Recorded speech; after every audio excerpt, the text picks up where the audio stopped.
ఇప్పుడే తోటపల్లి నుంచి ముఖ్య నాయకులు ఒక ఇద్దరు ముగ్గురు వస్తే వాళ్ళని తీసుకొని నేను ఇప్పుడే మన సబ్ కలెక్టర్ గారి దగ్గరికి వెళ్ళడం జరిగింది.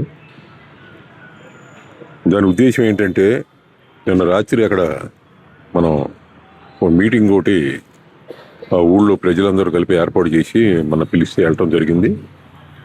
వెళ్ళినప్పుడు అక్కడ చాలా విషయాలు ఏంటంటే వచ్చినాయి బయటికి, మనకు తెలియని విషయాలు కూడా కొన్ని బయటకు వచ్చినాయి.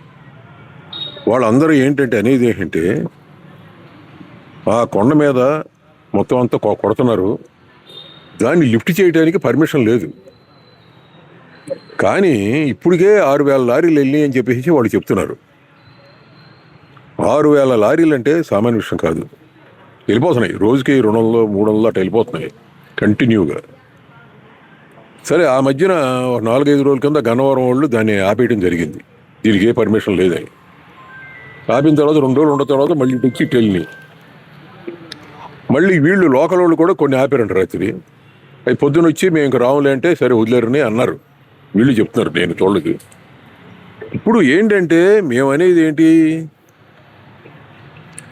ఒక ప్లెయిన్ ల్యాండ్ ఎక్కడన్నా కొని, ఇదిగో ఇటు ల్యాండ్ ఎక్కడన్నా కొని ఆయన ఏంటంటే ఫ్యాక్టరీ కట్టనేయండి, లేకపోతే ఇప్పుడు ఏమంటాడు దాన్ని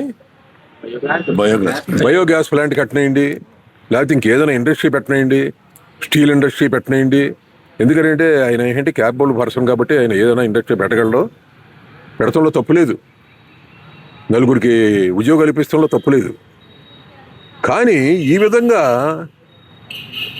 ప్లెయిన్ ల్యాండ్ కొనకుండా ఒక కొండను కొని 2 కోట్లు కొని, ఆ కొండ అందరూ నేను ఎస్టిమేట్ చేస్తే 50,000 ట్రిప్పులు అవుద్దని అందరూ అన్నారు. ఏది 50,000 ట్రిప్పులు ఈ మొత్తం అంతా కలిపి లారీస్, ట్రాక్టర్లు కదా లారీలు. 50,000 ట్రిప్పులు అంటే సుమారు 35 కోట్లు. అంటే 2 కోట్లు ఇన్వెస్ట్ చేస్తే మనకు 35 కోట్లు వస్తాయనే దాని మీదకి వెళ్ళారా ఏంటి అనేది ఆ గ్రామస్తులు నిన్న వ్యక్తం చేశారు, మనకు తెలియని విషయాలు కూడా. తర్వాత వాళ్ళు చెప్పింది ఏంటి, ఇవాళ దానికి పర్మిషన్ లేదు,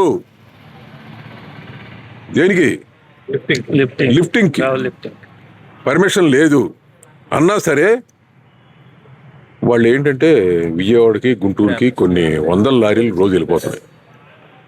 విసుగు చెంది గన్నవరం వాళ్ళు కూడా ఆపడం జరిగింది. మళ్ళీ ఇప్పుడు ఇట్నుంచి మళ్ళీ వెళ్ళి మళ్ళీ వేరే రూట్లో వెళ్ళడానికి సిద్ధపడుతున్నారు. ఆ పైన కొండ ఉంది, కొండలో పైన ఒక దేవుడితో ఉంది, దుగ్గిరాల బలరామ తల్లి దేవుడే పైన కూడా ఉంది, పూర్వం టెంపుల్. దానికి డ్యామేజ్ అయ్యే పరిస్థితి ఏర్పడింది. వీళ్ళందరూ కోరేది అదే, దానికి డ్యామేజ్ అయ్యే పరిస్థితి ఏర్పడింది. నేనేంటంటే మొన్న రీసెంట్గా జగన్ గారి గవర్నమెంట్లో దానికి ఫస్ట్ క్లాస్ రోడ్ వేసాం. అంతకుముందు మట్టి రోడ్డు ఉంటే లైటింగ్ పెట్టాం. పెడితే ఈ లారీలు తొక్కేయడం వల్ల ఆ రోడ్డు అంతా డ్యామేజ్ అయిపోతుంది, దేవుడి గుడి రోడ్డు కూడా. అసలు ఎందుకయ్యా ఇది? నేను అనేది ఏంటంటే ఎందుకు ఈ కొండలో గుట్టలో తీసుకుంటాం? మీరు పబ్లిక్ పెట్టాలని నేను చూపిస్తాను. సైట్ ఇక్కడ నూజివీడు దగ్గర ఉంది, మొత్తం గవర్నమెంట్ సైట్ ఉంది. All right, you please come and establish the here only in Nuzvid. ఎందుకంటే ఆయన వచ్చి కూర్చొని పెట్టి ఒక 20,000 మందికి ఇవ్వమనండి జాబులు, అందరూ సంతోషిస్తాం. కొండలు ఎందుకండి కొట్టం? నువ్వు 2 కోట్లు పెట్టి కుట్టే కొనొచ్చు. మీరు వచ్చే ఇన్కమ్ ఏంటి? 30 కోట్లు 35 కోట్లు వస్తుంటే ఎందుకు వీళ్ళందరూ బాధ పెడతాం? అక్కడ ఉండేవాళ్ళందరూ కూడా పేదోళ్ళు, ఎస్సీలు, యాదవులు, వీళ్ళందరూ ఉండరు. వాళ్ళని ఎందుకు మనం బాధ పెడతాం? ఎందుకు? ఇప్పుడు ఎండాకాలం రేపు అయిపోయింది, వానాకాలం వస్తుంది. సరే, ఈ సంవత్సరం వానలు లేవు అనుకోండి, మరి బాగా వానలు ఉన్న రోజున మరి వాళ్ళందరూ కూడానేమో మేకలనేమో గొర్రెలు తోలుకొని గట్టుపైకి వెళ్ళాలి కదా, కింద మేయలు కదా.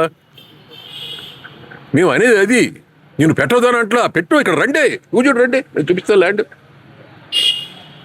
You stop that first of all. If you want that land, I will show you that land in Nujud only. అందుకనే ఏంటంటే నేను చెప్పేది ఏంటి, ఇమ్మీడియట్గా నేను చెప్పేది మీకు పర్మిషన్ లేదు కాబట్టి లిఫ్ట్కి దాని ముందు ఆపాలని చెప్పించి నేను కోరుతూ సబ్ కలెక్టర్ గారికి కూడా ఒక వినతి పత్రం ఇచ్చారు వాళ్ళందరూ. దాన్ని ఆపవలసిందే. ఒకవేళకైనా రేపేళ్ళింట్లో పర్మిషన్ వచ్చినా ఈ 6,000 ట్రాక్టర్లో సుమారు వెళ్ళిపోయినటువంటి రుజువులు ఉన్నాయి అక్కడ. ఈ అన్నిటికి కూడా ఫైన్ ఇంపోజ్ చేయాలి.